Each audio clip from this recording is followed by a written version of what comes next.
All right, here we go in 3, 2, 1. Folks, welcome back to the Vol Talk podcast. That's Austin. I'm Blake. And Austin, man, we beat one red team.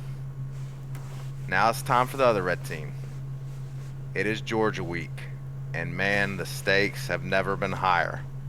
A trip to the college football playoff is on the line. And bro, I am scared, but I'm hyped. I'm Yeah, scared, but I am hyped. And so the stakes are huge, man. yeah. There's no. It's I a, mean, it's a it's big it's week. yeah. It's by far the biggest game of the year. It's not just the college football playoff on the line. We have the conference on the line. I mean, it's been a long time since we've could say that we legitimately could make the conference championship. I mean, we couldn't even say that in 2022. Once we lost to Georgia, that was pretty much out the window. So even if we had beaten South Carolina, we would not have made the conference because if you remember back then, it's still East versus West. Now it's just the best two teams from the conference, and right now your Tennessee Volunteers are number one in the conference. Number one So in the SEC, for and now, that for now, and I mean that's huge. I mean we haven't been top in the conference in a long time. I mean even obviously like you said it was different, with the divisions, but man, it's been a minute since we've been in a position to which is where we should be. Okay, historical guy, right? Okay, a lot of our viewers don't understand that year in and year out, Tennessee was competing for an SEC championship. well, that's That the interesting thing about the former years. How many years would he have played Florida in the SEC championship had the East and mm, West not been a thing? I don't know hmm that answer for sure, but I'm imagining there was a few years under the former air that we would have been in the conference championship. But since the divisions were still a thing, we didn't make it. So yeah, man. I mean, I'm happy to be back in that conversation. It's a very tough conference, obviously, especially now. It's tougher than ever. So to even be in that conversation is massive. And like you said, the college football playoff is on the line, and we'll get into some scenarios later. But it's looking like this might be a must-win. Um, and it's going to be tough, man. It's on the road. Nico's health is a question mark. That's one of the biggest question marks going into the game. So, I mean, for me, that's kind of where I start the conversation. I mean, Heupel on the Monday press conference once again said he anticipates Nico to be available. College football is so much different from the NFL. You actually get legitimate reports in the NFL whether someone practiced or not. It seems like Nico practiced according to what Heupel said. I still heavily question it because of the latter half of his statement, which was you can see their injury report on Wednesday. Makes me think that Nico will still be on the injury report on Wednesday. More than likely listed as questionable. Hopefully not. Hopefully he's not on the injury report at all.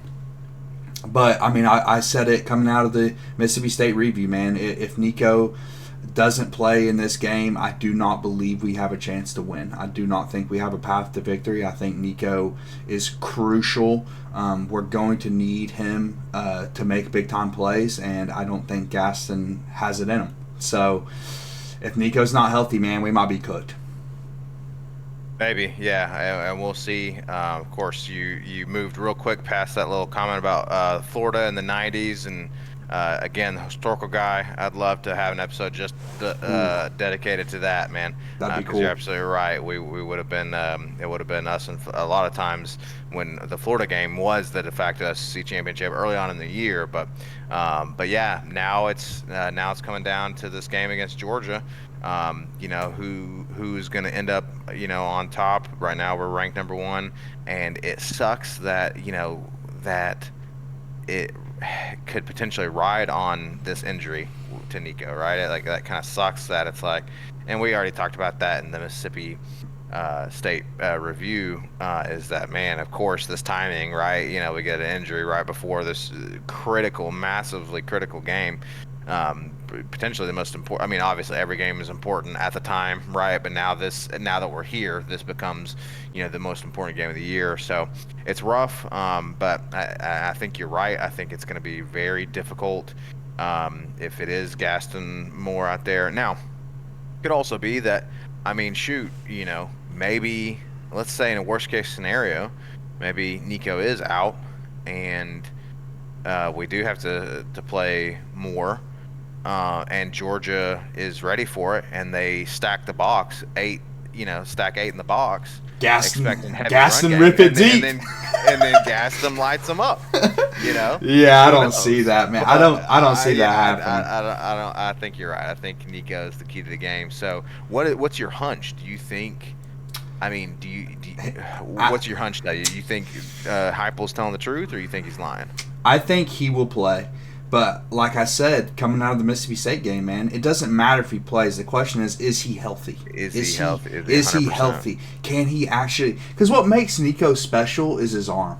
It's the athleticism, yes, but the number one thing that makes Nico special is his arm talent. And if he hurt his throwing shoulder, that's clearly going to impact his arm talent. Will he be able to make those big time throws that we're accustomed to seeing? Especially, I'll keep pointing to it because it's a turning point for Nico. After the first half of the Alabama game, coming into the second half, he's been a different player. He has been an elite quarterback. And I cannot overstate how important that is for a football team. And if you're going to beat a team like Georgia, you have to have an elite quarterback. And you have to have someone who can make big time throws in big time moments. And Nico's been able to do that, but if he's unhealthy, and I think we'll be able to know, like we'll be able to tell if that shoulder's 100% because there'll be less zip on the ball. He won't be able to make those elite throws over the middle of the field that he's made all season long. So, yeah, man. I mean, yes, I think he's going to play. He's a tough kid. He's honestly gotten banged up a couple times this year and has played through it. He went out in the Alabama game, came back, played through that. I think there's been other times in the year that he's been banged up as well and has played through it. Maybe Heupel's being completely honest. It was a completely precautionary thing. They thought, okay, hey, if Gaston just goes out there and doesn't screw it up, we'll be able to handle Mississippi State with a 13-point lead. I question that, though. I really do. I think if Nico was healthy, he would have played the second half of the Mississippi State game. And I don't see a scenario where he's 100%. Now, if he's 90%, we can win. We definitely can win with a 90% healthy Nico. The line opened up this week at 10.5 in Georgia's favor, which I think that's a Nico playing hedge by Vegas. I do. I think that's okay. He's not ruled out, but he's still possibly not healthy. I think if Nico was 100%, that line would probably be closer to 8. Now, if Nico doesn't play, expect that line to shoot the hell up. And it'll probably be partly me betting on the line because with Gaston Moore playing, I just don't see a scenario where we don't get blown out, frankly. But, I think the key to all of it, though, outside of Nico's health, is how well can the defense play. Georgia struggled big time on offense this season, and maybe the defense can keep us in it with Gaston. But again, they would have to play the greatest game ever if Gaston plays. So I don't know, man. It really all hinges on Nico's health, in my opinion, and we'll see. We'll see on Wednesday with the injury report. So yeah, well, and this episode is going to be dropping Wednesday morning. So I'm not sure when the injury report will drop, but it should be dropping shortly after the episodes. So, if you're watching on Wednesday morning, go check out the injury report, later today. Man, with Nico being potentially 100% or less than 100%, it's like, man, if there's not as much zip on the ball, with the exception of the underthrown bomb to Dante against Mississippi State, Nico tends to overthrow. So I don't know, maybe that'll kind of work in our favor. But Nico has not overthrown. Well, not the last few weeks, man. He's been on the money. Not the last few weeks, but I'm talking about the deep balls that he missed.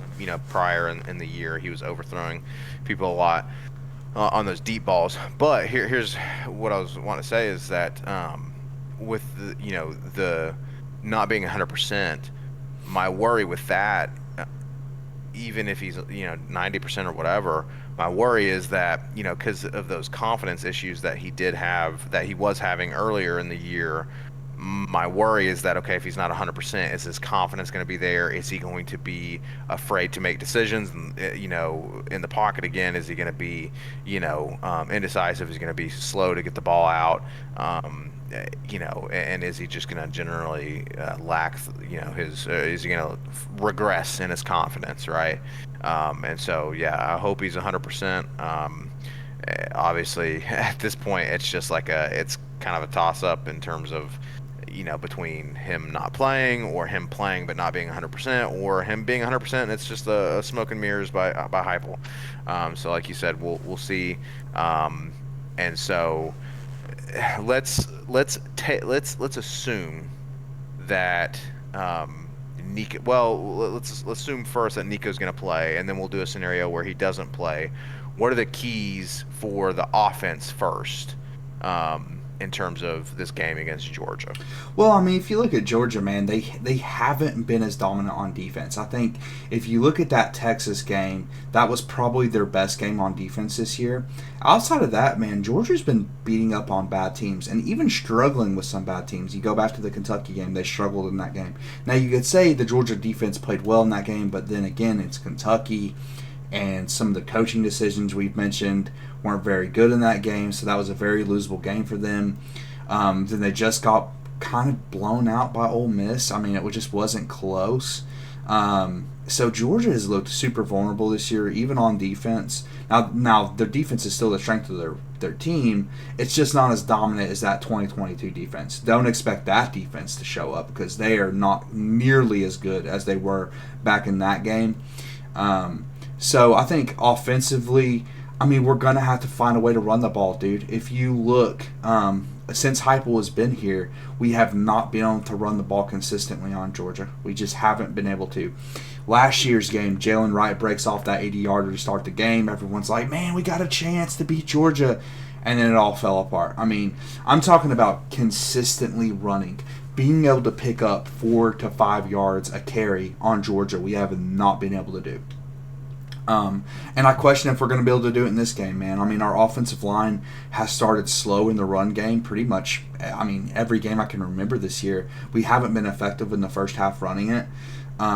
We get better throughout the game. I think we've shown that all year long. So my question is, can we consistently run on Georgia, consistently get 4 to 5 yards a carry, and can we get it going earlier than we have? Because I think that would be crucial. I mean, if the game gets away from us, if Carson Beck all of a sudden decides he wants to be a good quarterback and have his best game this year, yeah, he will. He will inevitably do. Yeah, he will. We'll know he'll turn it around somehow, even though our defense has been great. We'll get into the defense, but I mean, I think that's what it comes down to. We have to start early. I mean, we can't go back to scoring 0 in the first half, and we just can't do that. And to round out the offensive discussion, I think Nico's going to have to make big-time plays, man. If this game is close in the fourth quarter, like the Alabama game was, he's going to have to take over like he did in that game. I've said this so many times. We would not have won that game without Nico. We would not have. Nico made clutch play after clutch play in that Alabama game. Now, other players were making great plays too. Chris Brazel with the catch, beautiful catch. But point being is our quarterback is going to have to make big-time plays in big-time moments. And we'll see if we'll be able to do that in this game. Also, I want to have a correction. You were correct about Dante Thornton being hurt, by the way, in the Mississippi State game. Apparently, he is going to be on the injury report. So not only does Nico go out, Samp go out, James Pierce goes out. Apparently, Dante Thornton got hurt too. So that's going to be something to watch if Dante Thornton's healthy, because we mentioned last episode how he's been the most consistent receiver on this team. He's been making a lot of big-time plays this year. He's an elite deep threat. So if he doesn't play, man, that's just yet another huge loss coming out of a Mississippi State game where it just kind of hurts, having all those losses against a team like that. Shouldn't have been that way. Yeah, it should have been a get out of it. Just get in and get out of it game. But and again, who knows what kind of chess Heupel is playing. But at the end of the day, when you've got that many players that went out with an injury, it could be precaution, or it could be like, man, here comes some BVS style luck. So we'll see. But in terms of the run game, I think you hit the nail on the head, right? Especially with this, like you said, the slow starts, man. We on the road we can't do that. I mean, you look at Arkansas, and we lost Yep. to Arkansas, and we were on the road, and we had a slow offensive performance, and it's more difficult to get that going again on offense. Get that snowball rolling when you're on the road. Because Without everything's question. working against you. Yeah, the And so environment. The environment's going to be a factor, big time. it could, well, and because Kirby Smart's going to have his team hyped up, and the fans are going to be hyped up because they definitely. I mean, this is definitely Must an win for Georgia. elimination game for Georgia. It's a must win, Oh and man. so yeah, I mean, and that's going to play a factor as well, right? So yeah, you got to get it rolling early, and then you're absolutely right that Nico's going to have to make some clutch plays for sure. But what about let's talk just for a second, just real quick. Give me your thoughts on, okay, Nico's out, Gaston Moore's in. I And know you said there's no. You said I know you said there's no I, chance, I'll talk but I about mean, the only way to victory in that scenario. The only way to victory with Gaston Moore playing is our defense continues to be our defense and Georgia continues to struggle. Listen, it worries me that Carson Beck has had two of his worst games back to back. By PFF, hit the big time throw measurement, which is basically just the best throws in the game. He hasn't had any in 3 games. That's very unlike Carson Beck. He had 5 against Alabama. so Turn he's due. You're saying he's Exactly. due for. And not only the big time throws, but he's had 7 turnover worthy plays in the last 2 games. And I'm like, okay, does that trend keep going or does it flip? Does he finally come back and have a good game? And does our defense finally have its worst performance of the year? It could happen. But if you look at the trends right now, Carson Beck and Georgia's offense are like this, and our defense is like this. So it would make sense for that to continue. But as a Vol fan, I know, will that happen? Who knows? I don't know. I question it. But with Gaston Moore playing, the defense is going to have to continue to be elite and force Carson Beck to turn the ball over. And basically, it's going to be a run the ball and defense type game. It's going to probably be like a 17-14 kind of game. Maybe Gaston, chucks one up and draws a couple PIs. Who knows, man? But I think in that scenario, if you need Gaston Moore to make a play, it's just Not gonna very happen. unlikely to happen. If he were to So play, I would predict a blowout loss. That would be my prediction.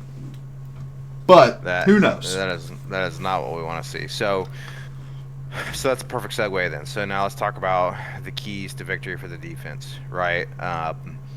Either way, we need our defense to keep being our defense. I think, personally, if the defense, I worry, like you said, with Carson Beck, he's due for a good game. This Georgia team's gonna be hyped up.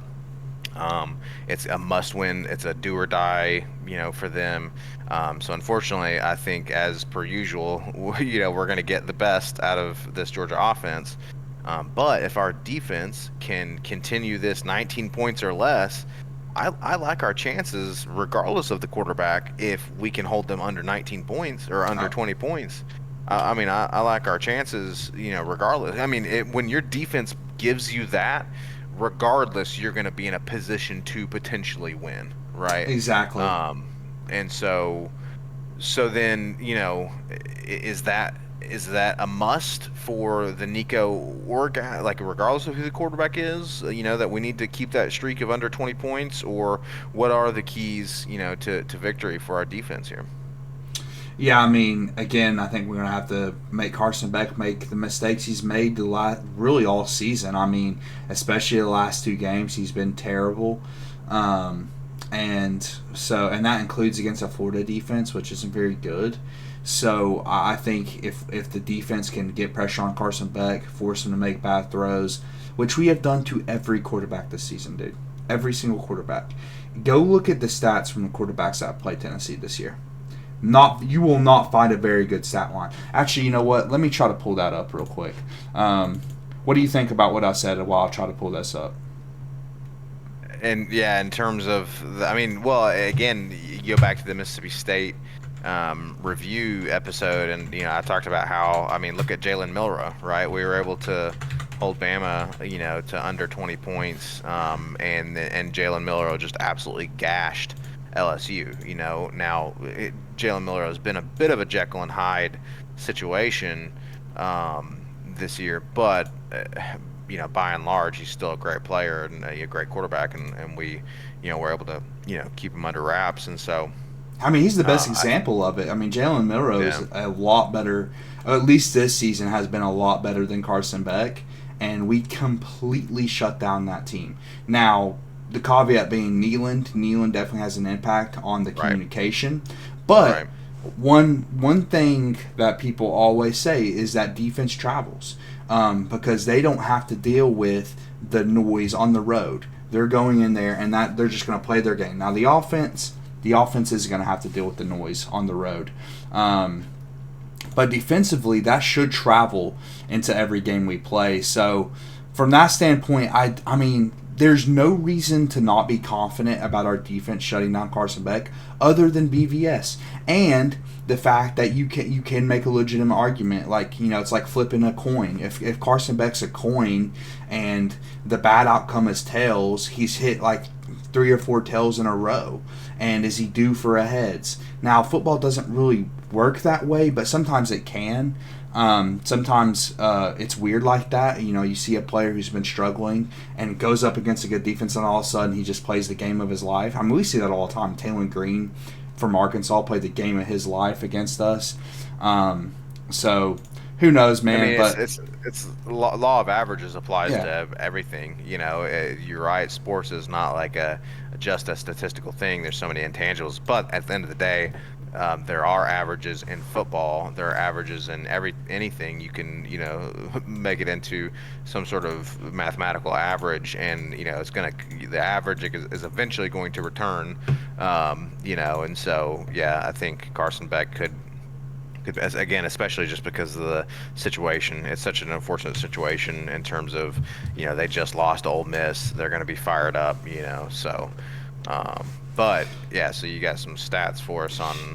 yeah. So I mean, I was just gonna go through some box scores. And I still can, but my point is that the quarterbacks that Tennessee has played this season. I mean, there was that crazy stat like until last game that like every quarterback who started the game against us didn't finish the game, which me and Dakota talked about that. That was just a weird stat. That was just like I don't even know what to make of it. I mean, some of it was we made them play so poorly that they got benched, and some of it was they got hurt. You don't want to see injuries, but they got hurt. So I don't really know what to make of that kind of stat.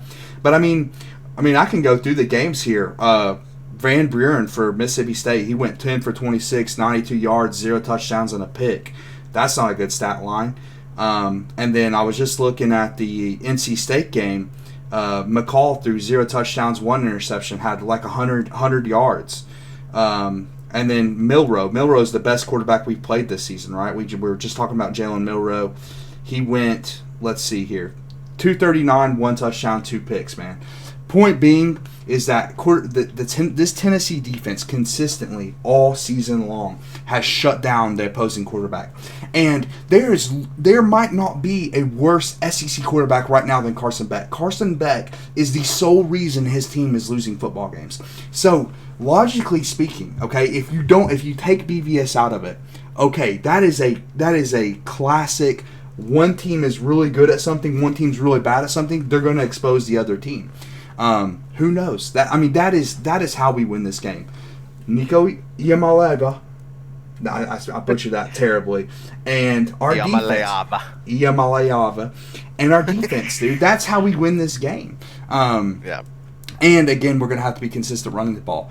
But, I mean, I don't know, man. It's like I have my question marks just because I am a Tennessee fan, and, I'm. And Heupel's road record and everything has me second guessing it. But I don't see how the defense could regress in this game. I just don't see a scenario where that happens.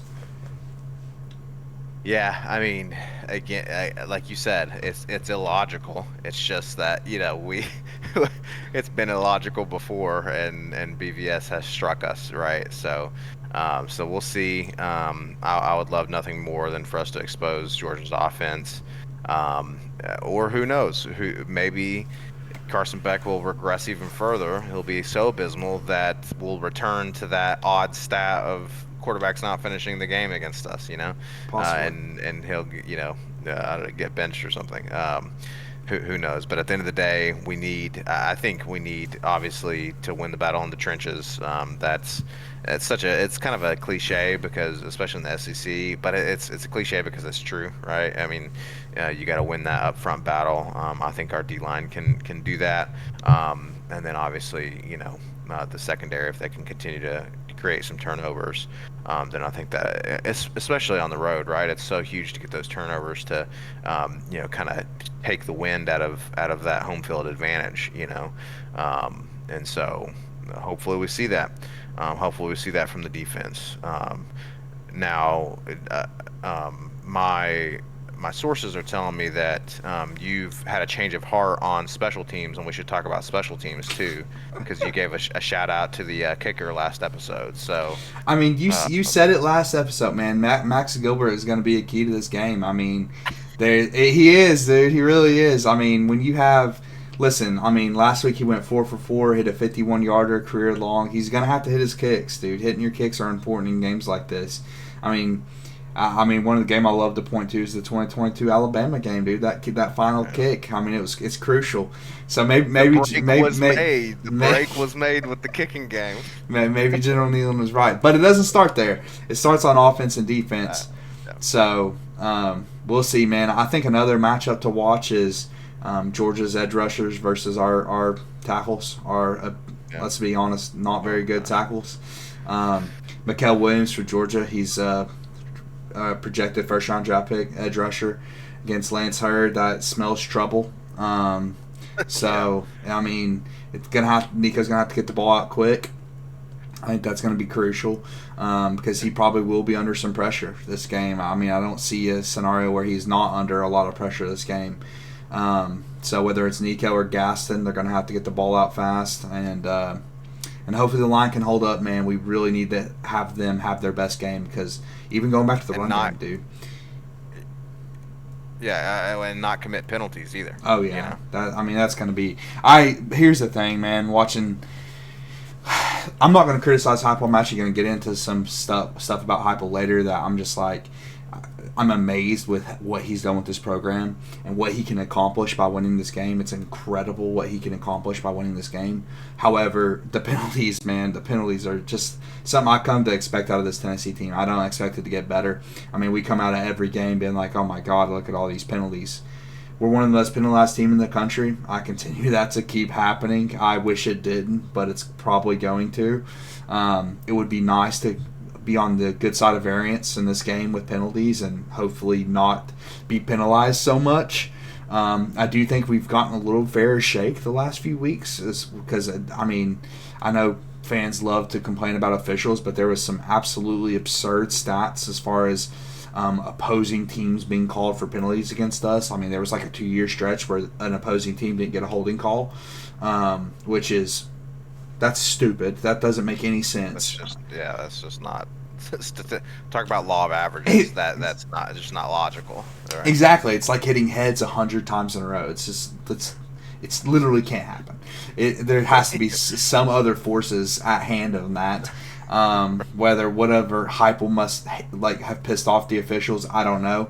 It has felt like though, fingers crossed, the last few games have felt a little bit more fair, even though we've been penalized quite a bit. I just can't think of many calls or games as a whole that I'm like, man, we got a really bad shake. So I don't know, but we're also going down to Athens. So I mean, we'll see how much that plays into it. And then, another thing about going down to Athens, we're going to have to handle the noise, man. We did not handle the noise well in 22. I don't think that's the reason we lost the Arkansas game. I mean, the environment was a good environment. I just don't think it was it's not like an elite environment. And I'm not trying to – that's not like a straight Arkansas. They beat us. That's like, we helped Sam Pittman keep his job. I mean, so – if you like Sam Pittman as an Arkansas fan, you're probably happy about that.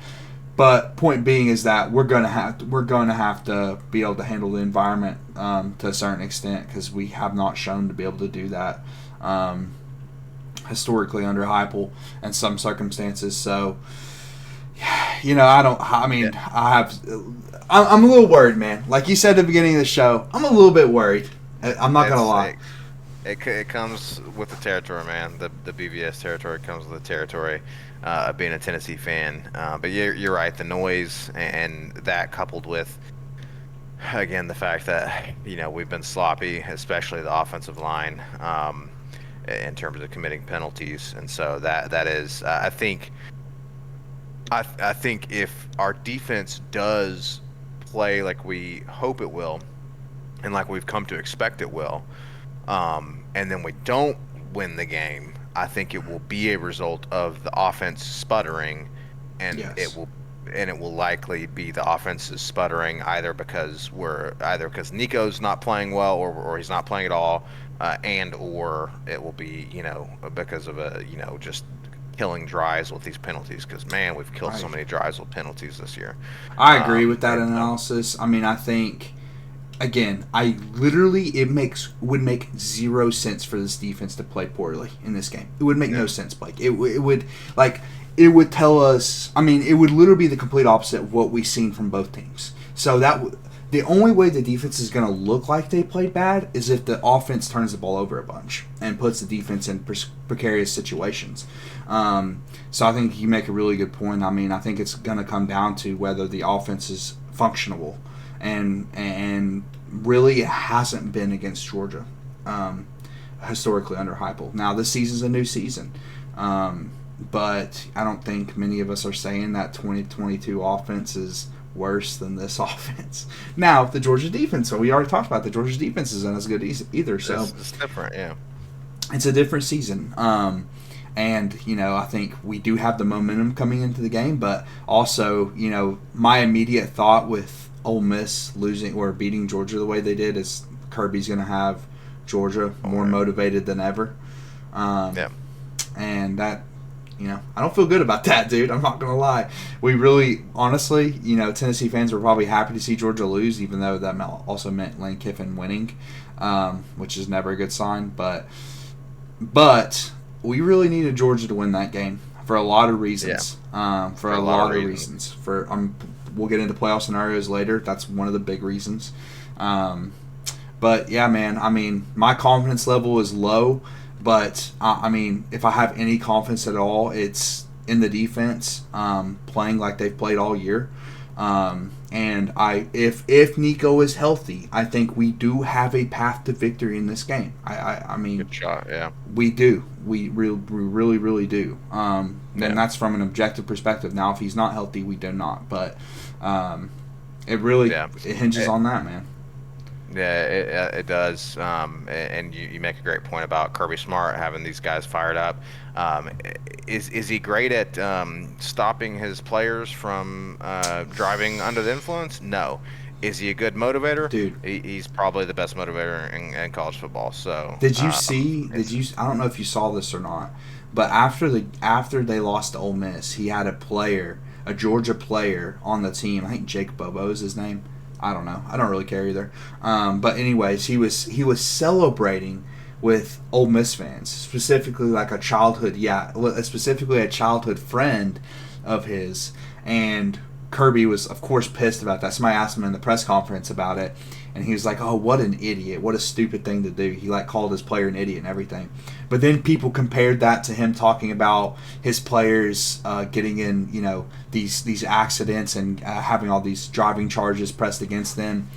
Let's just say he was a little bit more upset about his player celebrating with the other fans than he was about his horrible culture that he has going on at Georgia. I seriously question Kirby Smart's character. I think and I think it's fair to do that just because I think his players are a reflection of himself. Right. And it's kind of like the Urban Meyer with the Florida. I mean, you didn't hear a lot of things about Urban Meyer back when Florida was a dynasty because they're winning, by the way. That's why you don't hear about the things about him as a person.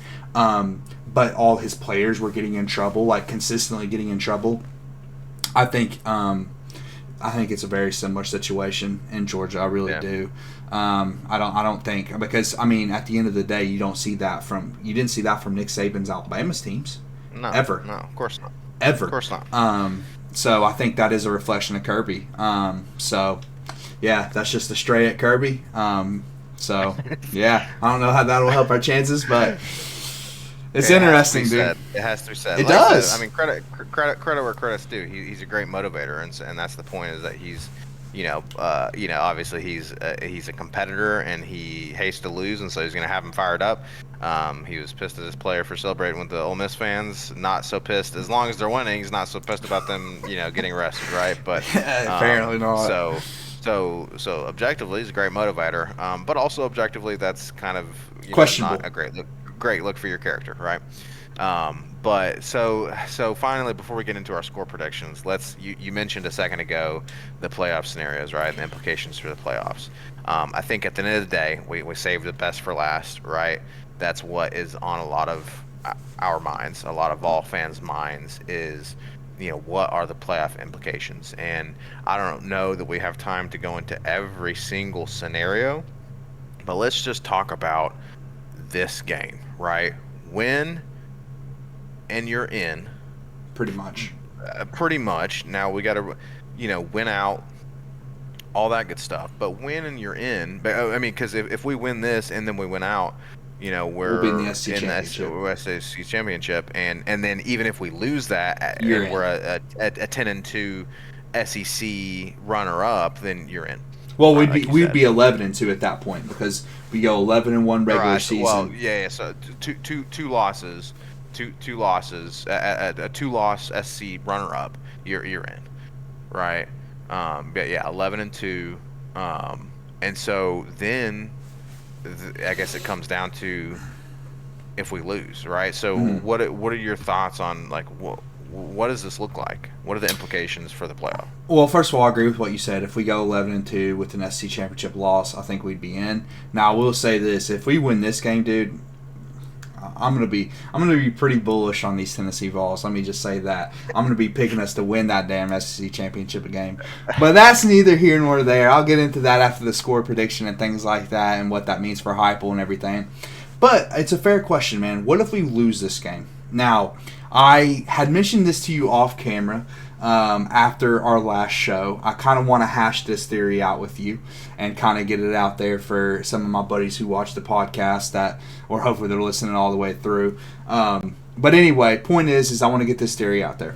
Now, if Gaston plays, okay, I think this might be our best chance in a loss scenario.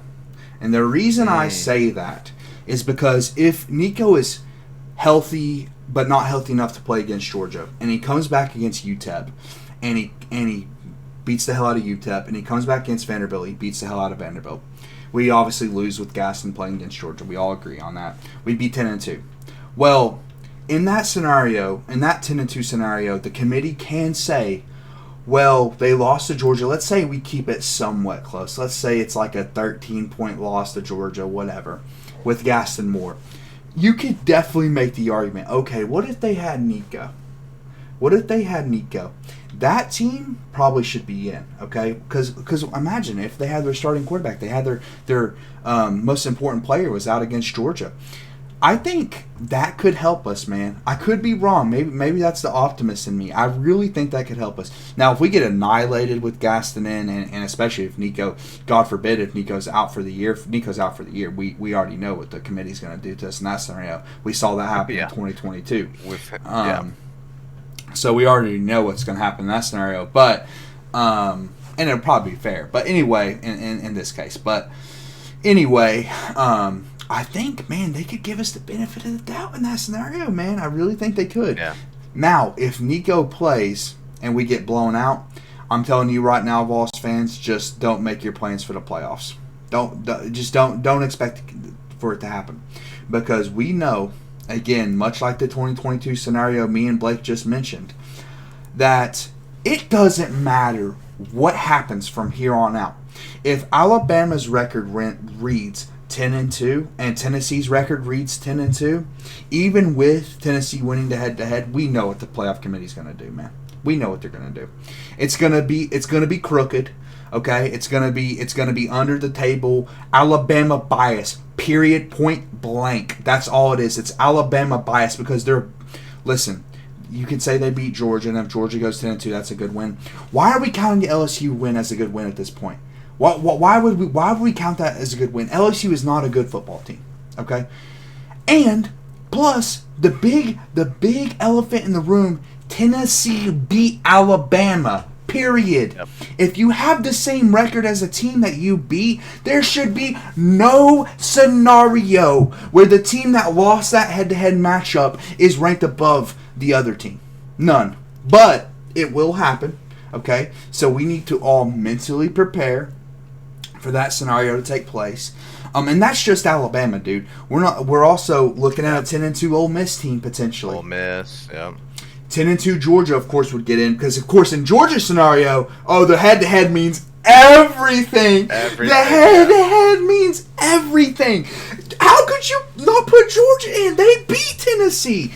That will happen. That discussion will take place, but it will not take place on the other side, us against Alabama. You can just mark it right now, man. I'm just telling y'all. This is what's going to happen. Okay? And then all of a sudden the committee has amnesia when it comes to Notre Dame losing to Northern Illinois, hasn't beat a single top 25 team. Complete amnesia when it comes to that team, dude. It just amazes me, the discussions I'm seeing right now, man. It amazes me. You have discussions going on, and I want your take on this because this is the most asinine thing I've seen. And I sent you a meme about it earlier. People are having discussions on what's the worst loss right now in the SEC. Is it Alabama's loss to Vanderbilt? Is it Ole Miss's loss to Kentucky? Or is it Tennessee's loss to Arkansas? Are you kidding me? How is this a discussion? It absolutely blows my mind. And then you can take it outside the footprint and throw in Notre Dame's loss to Northern Illinois that I just discussed. But, dude, let me just break this down for you, Blake. Kentucky is a terrible football team. Horrible. They are horrible. And Ole Miss was at home when they lost to Kentucky. They were at home. And plus, let me just say this one more time. LSU's a really bad football team. That loss to USC, that loss should be put under the microscope as well. Okay? So, right off the gate, Arkansas loss is, and I hate discussing what's the best loss. I just hate talking about it, but it's the world we live in right now. But then you look at the Vanderbilt loss to Alabama. Dude, Arkansas would be a 7-point plus favorite against Vanderbilt on a neutral field right now. So that should answer any questions you have about what's the worst loss out of those three losses. And, of course, the little caveat that Tennessee also beat Alabama, which just drives me nuts. Just drives me insane, dude. So what's your take on all that, man? What's the worst loss out of those, in your opinion? I mean, the worst loss is I'm not. Or the best loss. The worst loss is the fact that the media consistently loses to Vol Nation, and therefore they hate the Tennessee Volunteers, and therefore these committees are all biased against the Tennessee Volunteers. That can't be questioned at this point. I mean, we almost have to, though. We almost have to. Well, did you see that? I saw a screenshot of like a literal Heisman voter tweeting. Oh, that she I hate Tennessee. I hate Tennessee so much. It's the person that actually votes on the Heisman says this. It's like, come on. Like, I mean, what are we supposed to do? It's so obvious. We're outside the Matrix now, right? Like, we see the Matrix. But anyway, so here's the deal, man. Like you said, I hate that we even have to talk about it when it's like a head-to-head.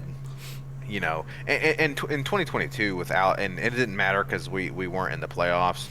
We lost the playoffs once we lost to South Carolina, right? But the fact that Alabama ended up ranked ahead of us in 2022, when not only we had the head-to-head, and it was like, okay, it's by a field goal at home, but it's like we also had a common opponent, right? And it was just like the common. None of it mattered. None of it mattered. Oh, and Right? plus Joe Um, Milton beat Vanderbilt 55-0. Could have shown nothing more to say that he wasn't a significant that it downgrade. was Now right. we know that he was a significant downgrade. Okay, in hindsight, we know that. But the committee doesn't know that Well, and plus, you look at the Clemson at bowl the game, time. and Clemson bowl game that me and Blake were at. Just saying, we were in attendance for that game. There was nothing showing that Joe Milton was a significant downgrade in that offense. Yet they still ranked Alabama ahead of Tennessee at the end of the day for literally no reason, dude. For no reason No reason. And so at the end, this is other the than the world that we Alabama live in. bias. Yeah.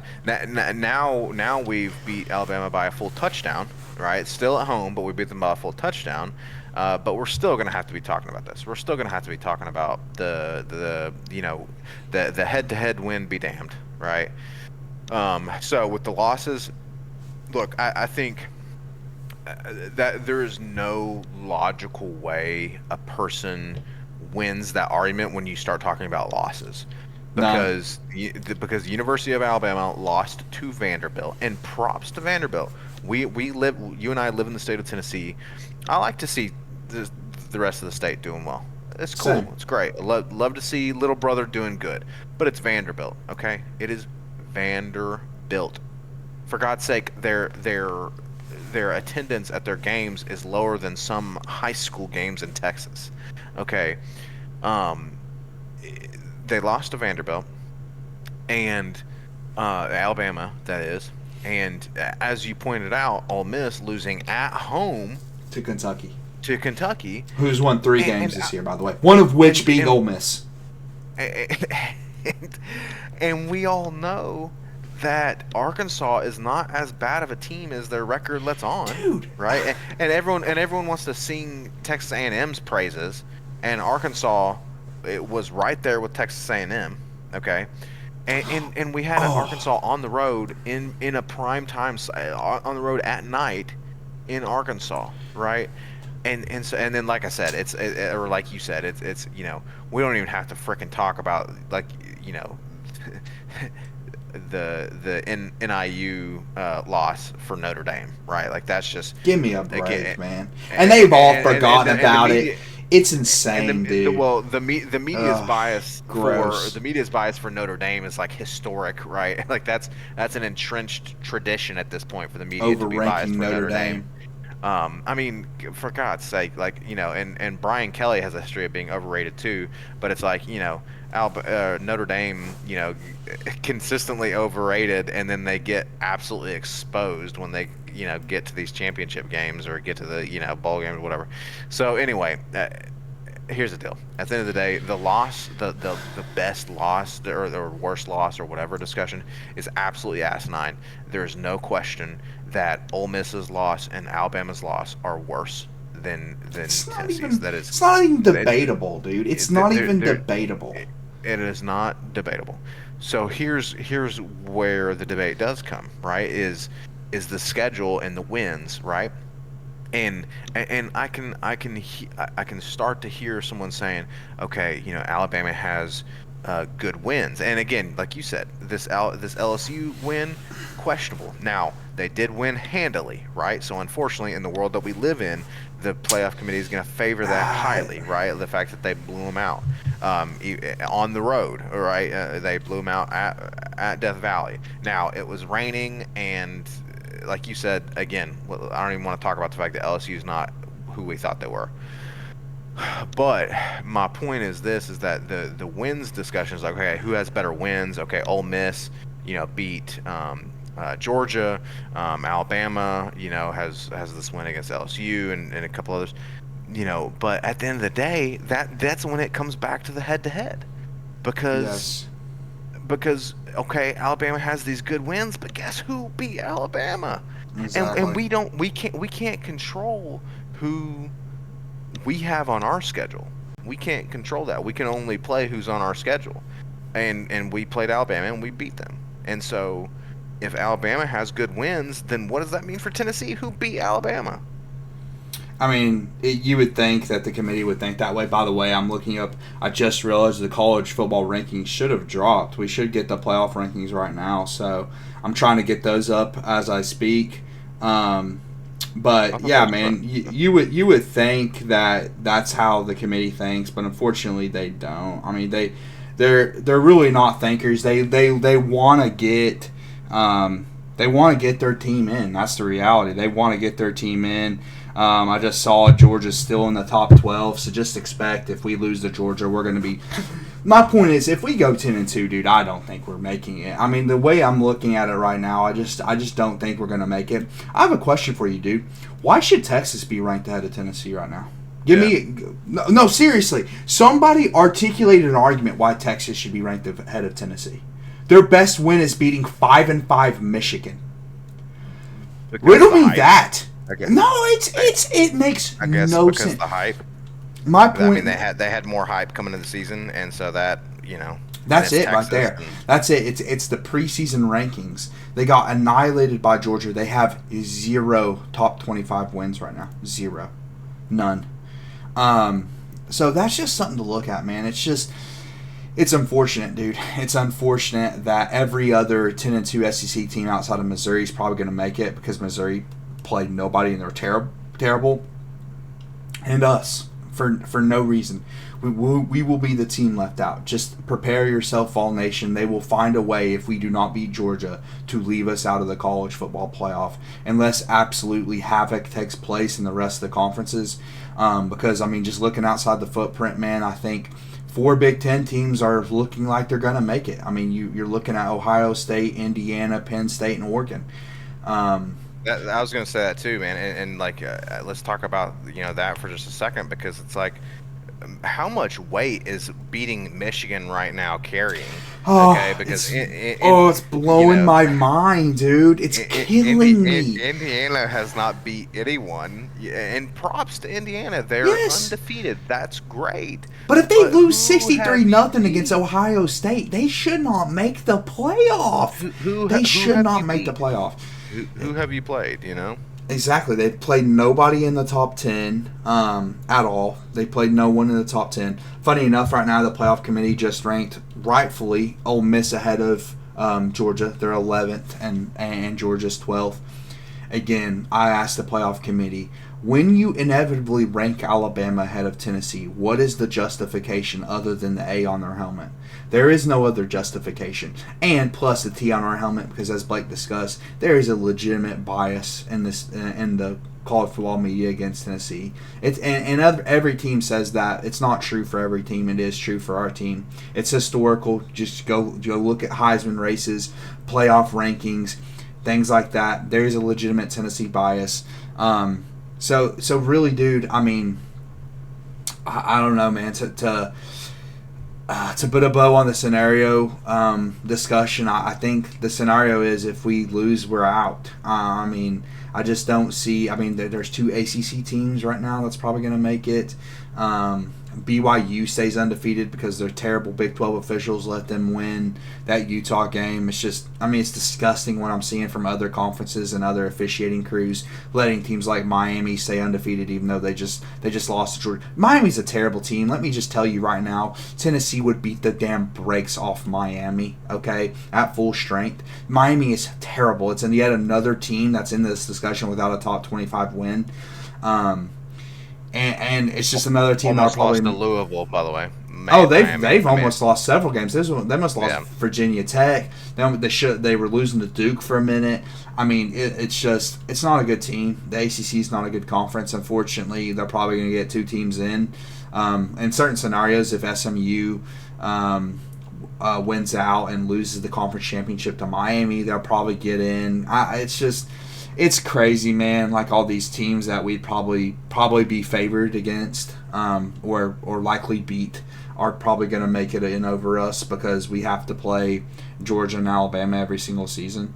Well, luckily that's going away at some point, but yeah, man. I mean, I think the scenario simply is you win this game and you're in. If you lose this game, you're probably out. And it's unfortunate. I hope Heupel is posing it that way to players too, because at the end of the day, Georgia knows it's a must-win for them, Yeah. and we need to be treating Well, it as a must-win as well. I mean, it's like it's not just like, hey, if you win, you're in the SEC championship, you're in the college football playoff. It's like if you lose, you are not in the SEC championship, and you are certainly not in the SEC championship, and you are likely not in the college football playoff either. And so to talk about, because you keep saying Georgia loses and they should be out. You're 100% correct. I have seen several idiots, people who work in the media, the lead analyst for ESPN's playoff rankings, this lady named Heather Dinage or something like that. I don't like her. I'm just gonna say that up front. My bias. I do not like her as an analyst. I think she's not very good at what she does. But anyways, that's beside the point. She said that she doesn't think it's out of the question that a 3-loss SEC team makes it. That is one of the dumbest things I've ever heard. Now, and in all fairness, if she's talking about a conference championship loser, maybe in that scenario they squeak in. I could see that. But for the love of God, if I hear any legitimate analyst say Georgia should make it at 9-3 after losing to Tennessee, just turn in your effing credential, man. Seriously, like, get out of here, dude. Are you, like, that just is mind blowing, dude. It's mind blowing. I'm sure you'll have some idiots if Alabama miraculously loses the Iron Bowl to Auburn. I'm praying to God and heaven above that happens. I'm sure you'll have some idiots being like, "Oh, they lost close to 9-3. It's Alabama." Shut up. No 9-3 SEC team should make it this year, dude. You're either not paying attention to the rest of the landscape, or you're just willfully ignorant. But that's not happening. That's not happening. Yeah, most likely not. But at the end of the day, the bottom line is, like we said, win and you're in. And oh man, please just win this game, because otherwise we don't really control our destiny from there on out. And that's not going to be a good feeling, because I foresee a future where we get to the end of the season review on the Vol Talk podcast, and we are absolutely off the rails, unhinged, because we are left out over in favor of an Alabama team that we beat head to head, right? And I don't even want it, like, already gets my blood pressure high and gets my blood boiling, because I foresee it happening. So, all right, so let's wrap it up. Oh my God! Oh my God! The newest playoff rankings just dropped. Okay, I'm sorry. Breaking news, and we'll get to the score predictions. They ranked BYU ahead of Tennessee. They are just setting it up. They're crooks, dude. A bunch of damn crooks in the playoff committee. Why the hell? If I'm not mistaken, Tennessee was ahead of BYU last week, and BYU just got bailed the hell out in their game against Utah. The playoff committee is a bunch of crooks, man. You got to Tennessee. So BYU's at 5, or they're at 6, and Indiana's at 5. We're at 7. Dude, they are just setting it up. And Notre Dame's right behind us. They're just waiting for Notre Dame to jump us. It's a bunch of crooks at the college football playoff committee, dude. I'm telling Vol Nation, all the Vols players, even though none of them will see this, okay? If we lose this Georgia game, we are out. We are out. Don't talk about the playoffs. They are just itching. They're itching to drop us out of these rankings, man. Itching to. I just talked about Texas has that 3, Blake. They have the same record as us. They don't have a single top 10. They don't have a single top 25 win, bro. They don't have a single top 25 win. But they have BYU and Indiana ahead of us. They don't have. They have Texas at 3. Okay, dude. They have the same record. We beat Alabama, which is a legitimate win. They have Texas at 3, man. But they have us all the way at 7. Listen. Just a bunch of Indiana beating Michigan by 1 score that holds a lot of water, man. It does. 5 Michigan. I know, man. By 5 points, and don't even get me started on how good of a win it is for BYU to have beaten the Utah Utes by 1 point and get bailed out. Awesome. So what a win. Listen, there's a little bit of yeah. Yeah, Dude, we were also above Indiana last week, man. I just can't. I can't with Yeah, this well, yes, you dumbass were. committee. No, yeah, they jumped Indiana because of the Michigan win, dude. Bro, this I'm gonna So blow a mother effing gasket on Vol Talk right now, dude. listen. We gotta Oh God. we gotta close out this episode before Austin loses his biscuits, okay, and his marbles and anything you can lose, okay. Here's the deal, like you said. This has to be treated as a must win because if we don't win, you gotta erase all doubt, right? You have to remove the you have to remove the ability for the playoff committee to be crooks, right? It's like in Remember the Titans, right? When they're getting unfairly penalized, right? The refs are paid off or whatever, and the coach says, um, leave no doubt, right? He says you blitz all night, and you leave no doubt, right? It's like that's what you have to do. You You have to got to. leave no doubt because Dude. they are going to leave you out if they can. So at the end of the day, just go into Athens and win this freaking football game. Austin, what's your score prediction? And please tell me it's a win. I'm gonna say Nico plays. Nico's effective, and I think we win the game 20-17. And if Heupel can pull this off and stop those crooked college playoff football committee people, just absolute crooks, man. I can't get over it. But if Heupel can win this game, man, he becomes the easily the maybe the third best coach in our history. I mean, solidifies himself as that. I don't think that's insane to say. I mean, in this landscape, I mean, being able to accomplish what he's accomplished in the time that he has, dude, it's unbelievable what he's been able to do. I mean, we were completely inept in a dead program since Josh Heupel, or before Josh Heupel arrived, dude. A completely dead program. I mean, the futility stats regarding this program since Phil Former is asinine, dude. It's absolutely asinine. So if Heupel can win this game, dude, it's not just playoffs, man. It's SEC championship in a landscape in the SEC that's harder than ever to make the conference championship, man, against teams that on paper have more talent than you. Okay, Alabama has more talent than Josh Heupel and has had more talent since he's gotten there, but he's beat him twice. Now Heupel hasn't been able to get over the Georgia hump, but if he's able to get over that Georgia hump, man, it just changes everything. It changes everything, and cements himself as one of the greatest coaches in UT history, especially considering what he inherited. I hope I hope it happens. I mean, at the end of the day, I don't know if I'm ready to say that he's the third best coach in UT history.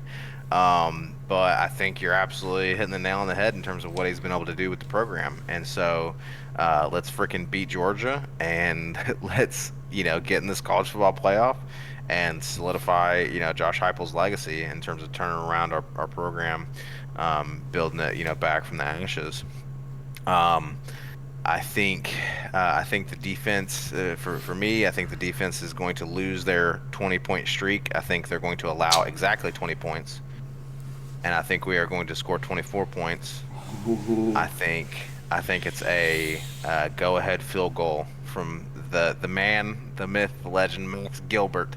I think it's a go-ahead field goal in the waning minutes of the game. 24-20, Vols win in Athens. And then it just becomes a matter of, okay, get through UTEP, and then you got to beat little bro Vandy in Nashville. They're a little scrappy this year. So Also, that wouldn't be a go-ahead field goal, by the way. 24-20. Would it? oh, I'm sorry. Yeah. I meant to say 24-21. yeah. But I already said 24-20, so I'm gonna keep it at 24-20. Okay. That's what I'm meant to say 24, I like 21. But yeah. So man, let's freaking go and down there between the hedges and let's win, man.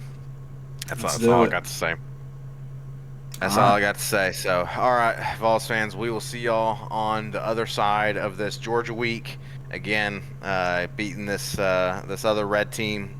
We're hoping it happens. So we'll catch y'all after the Georgia game. We'll have a Georgia game review, and then we'll continue with our regularly scheduled programming. Again, our new schedule. We're looking to drop the review episodes on Mondays, still in the morning at 9 or 10 a.m., and then dropping our review games a little earlier on Wednesdays. So again, hit that notification bell so you can catch that when it drops. We appreciate y'all watching. Let's buckle up and let's keep going on this ride for this season. So thank y'all for tuning in, and we will see y'all on the other side. GBO.